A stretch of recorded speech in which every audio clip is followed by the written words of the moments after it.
Welcome to the new section of Shell Scripting Basics. That's where we actually will learn what really a shell scripting is, what are its basics, like, starting from ABC or 1, 2, 3. So that's where we're going to start. So let's see what exactly are we going to cover in this entire section. So we will start with kernel, what exactly kernel is and how does it interacts with the shell.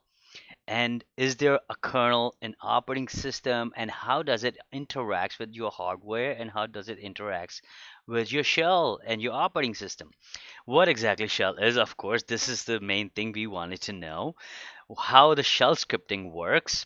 There are so many types of shells. There are corn shell, there are bash, there are seashell, and so many that I will cover in this lesson. Then we will have starting a shell. How are you going to start a shell? If you are logged into your Linux machine and by default you have a bash shell and you want to switch to a different shell, how do you do that? Then we'll cover how you could run a shell script. So you have created a script. Now, how do you run it?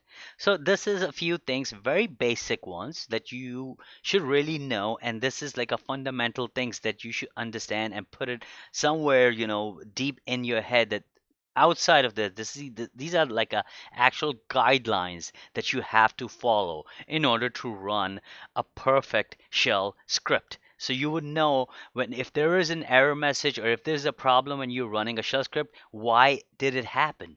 This section will explain you if you really go through it.